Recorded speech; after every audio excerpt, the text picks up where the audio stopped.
a business coach, and with your company, Limitless Business, I love it. I can't wait to know why you pick Limitless. I'm excited to know about that. And you help professionals become better leaders, and that's something that, especially as women, we need some help from that a lot of time. And I'm excited and also curious to learn more about you and also the company. So, how did you get into leadership? I guess before I was self-employed, a leader of my own company, it was just really natural for me. I started as an educator a long time ago, and I very quickly started coaching other teachers. And any company I worked for after that, I found myself working with leaders, coaching leaders. And part of it, I guess, was like a bit of an obsession with leadership and what it means to be a really good leader, because I've had great leaders myself, and I've also had not such great leaders myself. And the profound impact that leaders have on their people, it can it can make you feel like you're great and you're living a really happy life and everything is going the way you want, or it can make you really sick and really miserable and, want to go running for the hills. And so we need a lot of really great, strong, empathetic, smart, caring leaders right now. They are the difference makers, I think, for employees, for businesses, and for the greater world. That's true. My next question will be, how did you get into entrepreneurship? Because I know you work for other company, but how did you make that switch to say, hey, I'm going to start my own? Yeah, it was just a leap of faith. So I was in a consulting kind of role as an employee for all of these other organizations that I had been working for. They were big national companies. I was traveling all over the country, coaching people, consulting people. And it was a wonderful experience. But like I said, I was a little obsessed with what it means to be a great leader and also how to create a really healthy, thriving organization. And I had really strong ideas about that. And that wasn't necessarily the same philosophies or strategies that those companies I was working for used. And so it was really a leap of faith. I had to go out there and say hey, I think I can help these people create, healthy, thriving businesses and cultures. I don't think you have to sacrifice healthy profits for healthy people. I think the healthier your people are, the healthier your company is, the more profits you'll have. So I just kind of needed to test that theory and test myself and see, did I have what it takes? Was I able to make a difference for people? And I also wanted to start working on my own terms. And so in 2017, that's when I left full-time employment for entrepreneurship. And I love it. It fits me. I like a good challenge, and it challenges me frequently. so that's good. But, I'll never be bored, I don't think, in this role of running and growing a business. It just always gives me a way to, keep learning, keep growing, keep trying new things. And that keeps me really motivated. I love it when you said that. I will never be bored. Trust me. She's right. Nope. You can't be bored. Nope. So, through your company, Limitless Business, you help business owners and CEOs up-level their leadership teams. So, what are the services that you offer, and also what is the company's about? Yeah, so we have two big areas that we focus in. So we help growing businesses double their profits and their team's productivity. And we do that so that they can fast track their performance and their profits instead of making big bets on strategies and investments that's just based on guesswork and assumptions. So a lot of that comes from, since 2017, some of the challenges that I was experiencing as a business owner in terms of being able to make good decisions about what should I do next and how should I grow the business, and feeling like I was always guessing. So we remove the guesswork for the companies that we work with. We're able to say reliably, if you take these steps, this will be the return on investment that you'll get. And so there's a profits focus and there's a productivity focus. But when I say productivity, it means something maybe a little bit different to us. It's not just about how do you get your employees to crank out more work or do more hours. Productivity is about working smarter, not harder. right? To us, it's about peak performance. So how do we help you? You're going to double your profits if your people get double the amount of work done, but they do it in a fraction of the time, right? And if you just think about this, think about how hard it is today to stay focused. There's information coming at you everywhere, right? Yes. How many tabs are typically open on your computer screen? And like how many people, like Slack channels or G chat or alerts or texts or whatever. There's all these pulls on our attention all the time, right? And that's for the CEO, mid-level management. It doesn't matter what your position is. That's just the nature of the world that we live in. And what that is causing for people is for people to be overwhelmed, burned out, overworked. They can't ever turn it off. It's really having a negative impact on us as individuals. And because a company is made of individuals, it's having a negative impact on entire businesses, right? So to me, it's no good. Like I can help you we can help any business double its profits. That I'm super confident of. We can always help increase your bottom line and help you do it easily and efficiently. But to me, who cares about that if you as the leader or your leadership team or your people are burned out, stressed out, and hating life? Like that's not what business is about, right? It should be about, it's this incredible vehicle that we get to use as business owners to make people's lives better, to make the lives better of the people that work for us. So I just see it as a huge opportunity. If you're the leader of a company and you build a killer company that lifts people up, helps them grow, helps them be happy, helps them be peak performers, therefore be really productive, it's a win-win all the way around, right? Yes. Everybody is benefiting from that. And that's really the business that we're in and what we set out to do with the people that we work with. Yeah, but I love it because it's a different ways of looking at things as well. Because for me, I see it that way. If your team is happy and your team is doing what they're supposed to be doing in the proper way, then everything else is easier to manage. But when you have a team that's not productive, that's not doing anything, that can't handle everything, and then everyone is complaining all the time, everyone don't want to get the job done, everyone is this, and it's a problem for the companies. So I think I read a quote that one time that said that your employees need to love you first before the customers love you. I guess that's very much true because it starts with the employees. They need to love the company who they work for. Yeah. Another way I think I've heard that said too is like if you take care of your people, they'll take care of your customers, right? And and you build such loyalty. What we've seen, we've witnessed this with our clients that we've worked with. We've just witnessed entire transformations where when we started working with them, they had the higher turnover. People were leaving, and the people we talked to, they felt like they were always on call. You know, the expectations felt unrealistic. Deadlines felt unrealistic. They felt like leadership was really disconnected from the day to day. They had culture issues, right? That's what you call that. You've got a culture issue. Yeah. And if you look in any of the reports right now, you'll hear CEOs will say one of their biggest fears and concerns, it's like, how do I retain top talent? People are leaving because they've had enough. They're sick of it. They're like, I'm not going to be treated like this. I'll do my own thing. I'll be a freelancer. I'll go somewhere else. I don't have to tolerate it, right? But what people aren't doing is shifting that culture. And we've seen it over and over again where like in just 3 to 6 months, it doesn't have to take forever. You can make pretty big changes where people go, it's different around here.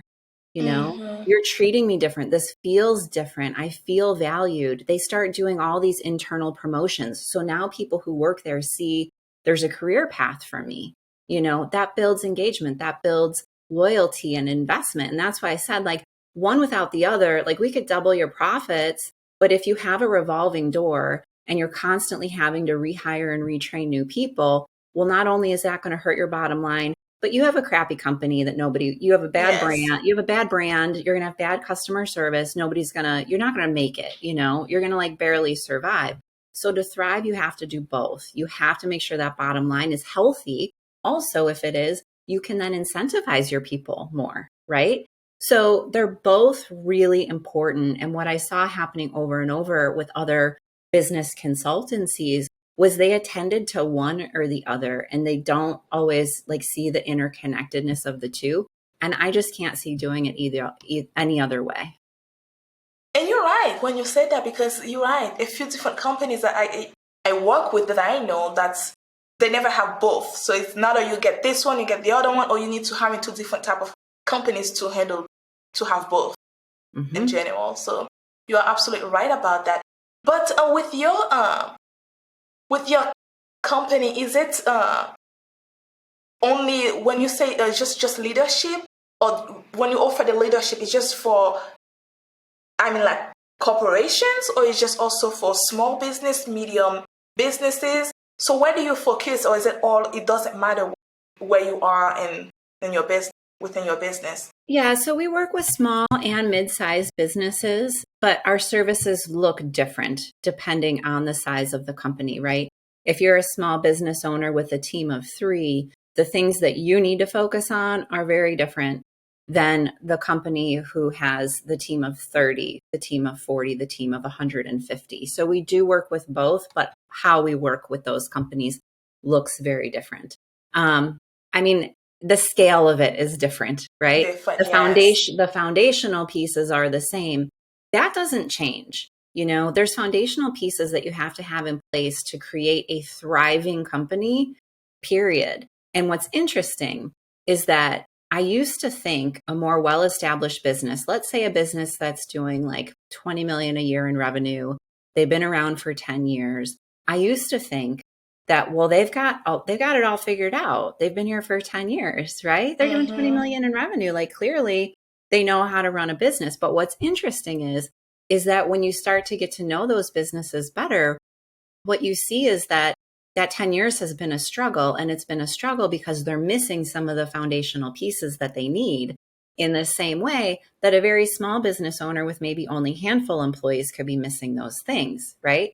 They've like willed their way, they've hustled their way, they've grinded their way, to that 10-year milestone. So that's been really interesting to me to learn over the last few years, is that sometimes there's just holes and gaps that need to be filled for businesses to be more successful, regardless how big they are, how long they've been around. And culture is always going to be a thing. The culture that you create as leaders in your company, doesn't matter how large you are, that's always going to be that, how well you pay your people, making sure people are playing to your strengths. All those things are going to retain your staff, are going to make your employees stay, and even like recruit other people to work there. Again, doesn't matter what size your business is, those things are always going to matter. Yes, I agree with that. Absolutely. Do you think that a startup should actually create that foundation from the beginning instead of waiting until they get bigger? That's when they're trying to implement that in. Yeah. So it's so much harder to change the culture of a grown business, with a history.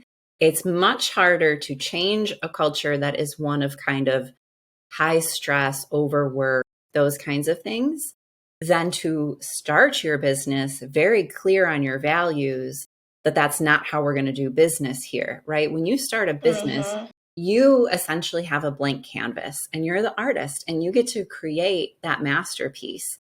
And it's challenging because you're so busy as a startup. You get into this pattern and this you have to really watch for it and be disciplined, because you can burn out when you're in startup phase, because there's so much to do.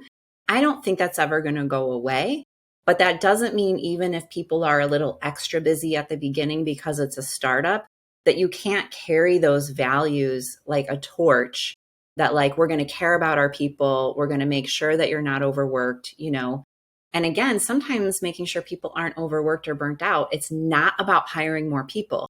People in the company will be like, I have too much work on my plate, I need you to hire more people. The times that is true is a small fraction of the time. More likely is that people are kind of like zombies, like they're distracted, and their brains are distracted. They're not focused. They don't know how to like get into a state of flow. They don't know how to like, double the amount of work that the average person can do. They can get done in half the time, right?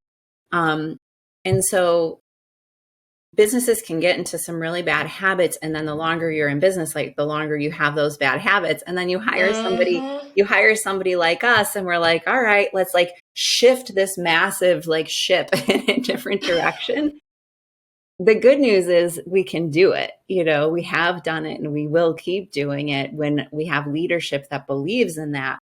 But it's a lot harder than from the beginning if you carry in your heart those ideals about how you want your business to look and feel and how you want to treat your people. So pretty much you can come at the beginning of the company and help create these things just to make sure that they're already in place from the beginning. Yeah, so we don't any longer work with brand new startups. I actually sold a company last January that was all about brand new startups, and that's what we did. And for a few years, it was like, what's your idea? What's your concept? Here's how you take it to market, and here's how you get your first clients and your first customers.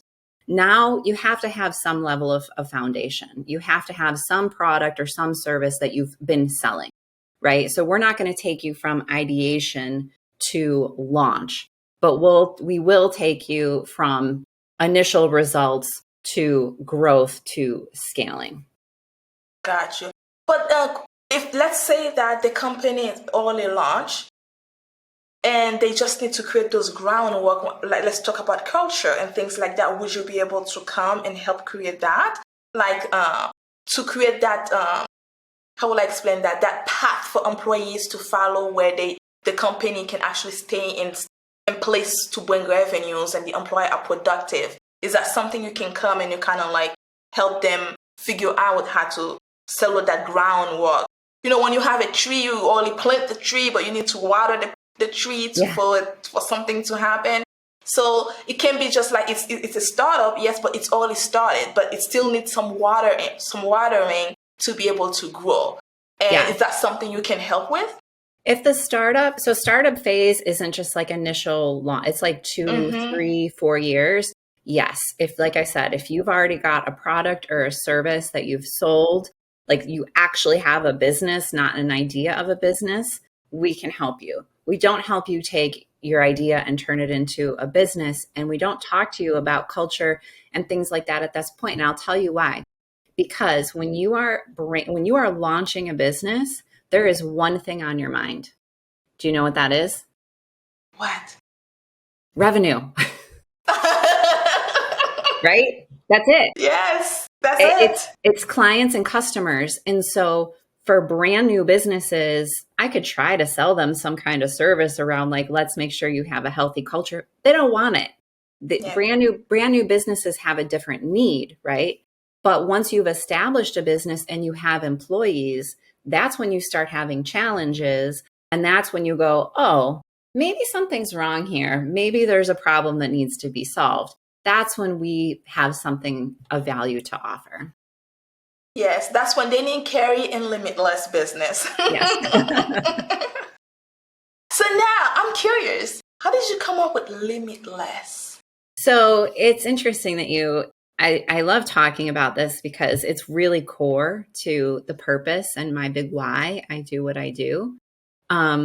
Because I really truly believe that the only thing preventing you from getting everything you want in this life is you. You are really limitless.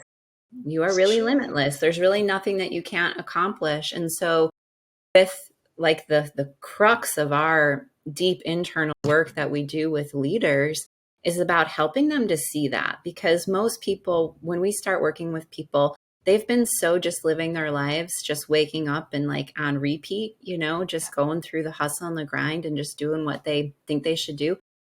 They don't even realize that they're capable of so much more. And what's really exciting to me is when a leader of a business or any organization, nonprofit, it doesn't matter, when somebody in a position of leadership, when they start to realize that they have had this incredible amount of latent potential within them, right? When they start learning how to stop self-sabotaging and that they can create big, exciting things in this world, that in and of itself impacts every other person in their world. Yes. It impacts the people that they lead officially, like as employees. It impacts their spouses. It impacts their children. It impacts their friends. People start looking at you and they're like, huh, she knows something. He knows something. Look at how they're living their life. If he or she can do that and live their life, if they can live their life that way, can I live my life differently? Am I stuck with my current set of circumstances, or maybe not? Maybe there's something different for me. That is what we are all about. I love it. I knew it. I knew there was something behind it. I have to ask her. That's it. So there's something else that catch my eye on your website. You talk about the top 3 challenges. And the way that 3 top challenges CEO and business leaders face. So can you tell us more about them and how Limitless Business is helping solve them? Sure. So let's see. I think it's alignment around strategy.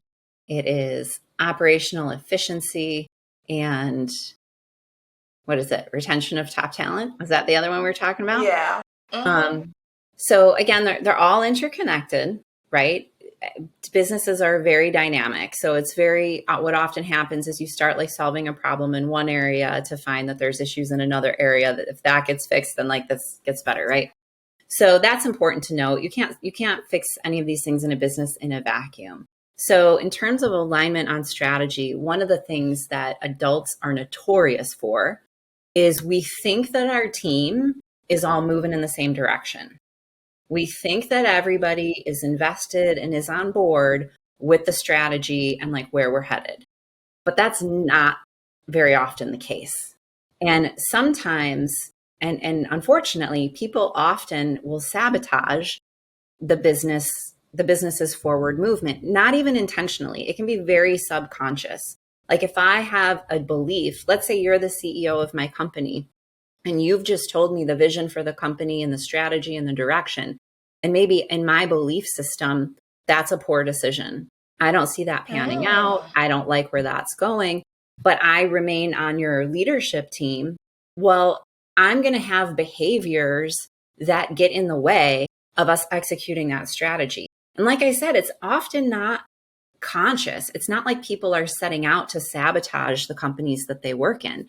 It is so subconscious, but we are all programmed by these beliefs that we carry and our worldviews. And if I'm not in alignment with you, I'm going to do stuff that's going to hinder our progress unknowingly, right? And that's going to cause stagnation and an inability to really hit your goals and hit them in the time frame that you want them to. And then that's when people come to us and the CEOs, they're like, we said this is what we were going to do. We mapped it all out. We created the plan. Why isn't it happening? And often what they're trying to do is they're trying to tackle it with like a different strategy. We're going to pivot. We're going to go this way. We're going to change the goals. They're not tackling it right here, right? In between the ears. Like the battle is here. And so you have to get to a place where you can have really candid, honest conversations with your team to find out where people are genuinely at in order to get them in alignment. And most people don't at first have a level of trust with each other where they can have those really candid conversations. So when we're aligning a group of leaders behind the company strategy, not only are we making sure that the strategy is on high level tactics that are going to grow the business, because a lot of companies choose to focus on things that aren't very important, unfortunately. So we work on that. But we also have very frank conversations with people to make sure that everybody on that team is, in fact, moving forward genuinely together and nobody's unintentionally sabotaging the progress. Does that clarify how we do that work? Yes. And it's interesting because I love the fact that when you get into a company, it's not just the leaders, you know what I mean? But also you look at the people that's under the leaders. What's missing, what's working for them and what's not working for them. And I think that's so important. And I wish that every companies will look at it the exact same way. The people that works with you matters, and we need to pay attention to them. We need to see why they're not doing what they're supposed to be doing. And I love that part of what your company stands for. It's just what we need. Well, thanks. And so we teach the leaders that we work with how to dig for that information with their management and the rest of their employees. The tendency is to like blame the employee, right? They're just not doing what they're supposed to be doing. They have a skill gap, they're not invested, they don't care, blame, blame, blame, blame, blame. Well, we equip leaders with the right tools to actually have a conversation that surfaces what's really going on for the person so that they can then move forward together.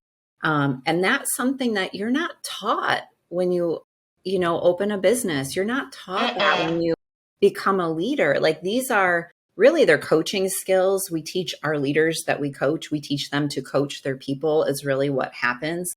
But you have to be able to really help surface underneath the surface kinds of things with people. Yes. And that takes practice, that takes skill, it takes desire. You're not good at it overnight. But it makes companies far more successful when you can have those kinds of conversations with your people. Absolutely. Do you when you go to a company, do you do it like a group, or do you do it one-on-one? How does that work when you get in? How does everything work for like an example, if you can kind of guide us? Yeah, so we do both. We do group team coaching. So the leadership team is all together, because that's really powerful. It's a very safe space where they start sharing things that they never thought they would share with each other before. And that's a really important shared experience that they need to have. And then we also do one-to-one coaching we do executive coaching at a one-to-one level. And then after we work with the leadership team and the C-suite, if they ask us to work with the other employees in their company, that we'd also do group coaching with some options if there are particular people that need some one-to-one support. It really depends on the business and if they want to offer that to their people or not. I have a staff of incredible coaches. I have the best coaches on my team. People love them, so they always want to have that chance to do some one-to-one work with them. So that's something that we can offer. I just got a text message from a client actually right before we got on this call, who they have somebody they want to promote, and they see all of this potential, they see all this potential, but want to provide her support for her to see that potential in herself. And so, if that's a current client, of course, we're going to do whatever we can, to support them and make sure that their people are thriving. So that just lights me up when I get a request like that from a leader, from one of our clients, because I'm like, wow, you're so invested in your people, that you're going to go above and beyond to make sure that this person stays with you and is really thriving and is really seeing herself the same way that you see her. I think that's incredible. Yeah, loving it, Carrie. I love it. That's mean you also are doing a wonderful work for them to say that we need Carrie. We need to send Carrie a text because we need help here to get this employee to do what she is capable of doing, even she doesn't even know it yet. So I think that's amazing, which means what you are doing is amazing and you should keep doing it. Thank you. I appreciate that. I'm very results oriented. We're moving to an all performance based model, which means that if we don't get results for our clients, they don't pay for our services. I've gotten really fed up in the consulting world. There's a lot of this mindset around, there's too many variables, that I don't have control over. And I can't promise you results, right? I can tell you what we're going to do, but I can't promise you results. And I'm not on board with that. I feel like if you're going to make a significant investment in your company and in your people, I need to reduce that risk for you. I need to show you that we are all in with you and we're going to do what it takes to make sure that you get the results. And I can't do, at this point in my life and as an entrepreneur, I can't do business any other way. And I'm actually really not interested with hiring other vendors that don't have some sort of performance metric that they can say, this is how we know we've been successful. And I'm not saying that you can't promise every single outcome because we can't No. control another person, but we put our money where our mouth is. If you don't absolutely love what we do with you, if you don't see significant improvements in the goals that we've set out together, I don't want your money because me and my team, we don't deserve it. I love that. So which means that you didn't do your job correctly. And that also, I think that what pretty much you're telling people is when I get into your company, I'm going to give it the best and I'm going to make sure you succeed, because if you succeed, I succeed as well. Exactly. So Exactly. I love that's that. what we're here. That's what we're here to do, is to make a difference and to get results. Yes, exactly. So many have ideas for business but do not know how to lead. What advice do you have for those who want to be a great leader, but they just don't know, or maybe they don't want to put the time into it? Well, if you don't want to put the time into it, then consider something else. Number one, getting good at anything requires an investment of your time and your emotional dollars. Number one, right? Like, you're not going to lose weight just because you want to lose weight. You actually need to get up and go to the gym or go outside and run. You have to do the work. I think the very first place to start, it's always on your own personal self-development. So, a lot of people, they're like, well, I'm going to focus on what I should do to this other person or say to this other person, or how I should behave externally. But being a good leader is about what goes on in your head and your heart. It all starts there. How do you see people? Do you see infinite potential in people? Do you see that? Or do you see constantly the flaws and where people are lacking? Because if you do, you're not going to be a great leader, so get really real about yourself in terms of your own heart and your own head and where you're at in those things. And I think being able to see the world with a certain level of positivity is really important too. If you're a real, what you focus on grows, right? So if you're a total pessimist, if you see the world as people are mean and bad and greedy and hurtful and, oh my gosh, this crisis and that crisis, and like that's what you focus on, well, then you're in a certain kind of state of being all the time where everything is negative, and you're always going to see, psychologically, your brain is going to be trained to look for the negative. As a leader, you have to be able to see people's strengths. You have to be able to see the silver lining. You have to be able to know that failure isn't real, but it's just an opportunity for learning. So I think your orientation to the world and how you see the world plays a huge, huge role in your ability to be a great leader for other people or not. Nobody wants to get on their weekly call with their manager and you're bringing all of your, garbage about how you see the world into the call, right? People have enough negativity in their life. So I think that's a really important part of it.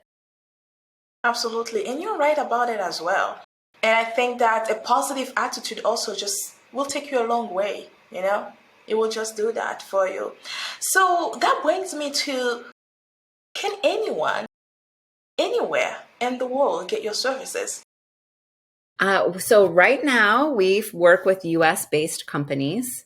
That doesn't mean that we wouldn't consider a global engagement. The company that I recently sold earlier this year, we worked with new business owners and startups from around 8 different countries. And most of all of our work is primarily virtual anyhow, so we're able to do that. We just haven't done that yet because Limitless is still fairly new since the sale of the last business. So you started one business, you successfully sold it, you start a new one, build it with a team, helping leaders see things in a whole different ways. So what else can I say about you? You are awesome. Well, thank you. I don't know. I like to push, new ideas forward and see what I can make of them. I like to solve problems. So if I see a problem that needs to be solved, I'm probably going to try to figure out how to solve it. If even the last few months, some of the changes that we've made in Limitless, they've been a direct result of working with our clients. If I see one of my clients struggling, like they have a problem in their business that they're not able to solve, even if that's not what they hired us to solve for them, it drives me crazy. People that I care about and that I work with, if they're struggling, I hate it. I don't want them to suffer. I don't want them to struggle. So, it keeps evolving as well because I want to be able to solve those pain points for them. I don't want them to struggle or suffer anymore. That's a real leader for sure. Oh my goodness, Carrie, you are awesome. I think the what you're doing is awesome, and to be able to actually build a company that fast and sold it and start a new one, that's amazing. Not everyone are capable of doing that. I give you credit for that. It's starting one business is a lot of, takes a lot of time, a lot of energy. For you to do that, it's mean that you cares about what you do, you care about your work, but also you are a great leader. So thank you. I think I'll hold on. I think I might hold on to this. As soon as I say this, I was going to say, I think I'll hold on to this business for a little while, but I can't. I don't know. I can't even say that. I'm also kind of an opportunist. So there was a couple people who were talking about maybe, investing or purchasing or something like that recently. And I was like, maybe. I don't know. I'm going to live my life, just kind of let things unfold. We'll see, we'll see where things go. But for now, I am really, really loving what we're doing at Limitless and how we're growing. Absolutely. And what would be your advice for women out there that's just starting out? Don't give up. Do not give up. And be clear. Number one, be clear on what you want. Be clear on your dreams. And don't ever, ever, ever give up on them, because when things feel the hardest and when you're at that breaking point, that's a growth period. And it's always the hardest before you have the breakthrough. And so many of us, we give up. I've been guilty of I've been so close to giving up, at those hard moments, But what's on the other side of that challenge is so beautiful. Right. And that is what takes you so much closer to your dreams. And so you got to hang in there. You got to know what you want, and you have to be persistent is all get out. You got to go and get it, because nobody's going to hand it to you. You got to create it, and it's worth it. It's so, so worth it. I have nothing to add into that, because it's just well said. Anything else you'd like to share with us before I let you go today? Just gratitude. Thank you. Thank you for what this magazine is doing. Thank you for how you're supporting other women in leadership. I think it's really incredible. And I'm really honored to have had this chance to talk with you today. So thank you. Aw, thank you so much. And it's a pleasure to talk to someone like yourself and a leader, Not just saying I'm a leader, but she is actually one. And she's good at it too. So I thank you for giving me that chance. I appreciate it. And if anybody wants to just have a quick 20-minute, get to know each other chat, I say yes to that all the time. I'm not the leader who's disconnected. I'm too busy. People can't access me. I spend most of my time connecting with other people and networking and saying, figuring out how I can help people in any way. So you can always, find me on LinkedIn. Or anything like that. We can always just hop on a call and have a chat and just get to know each other and see how we could support each other. I think it's really important for women to do that. Absolutely. And we need to do that a lot more often, because we don't do it enough. Yeah. You are right. Hey, take that advantage. I will call her every day if I was you. Thank you so much, Carrie. I appreciate it. Thank you.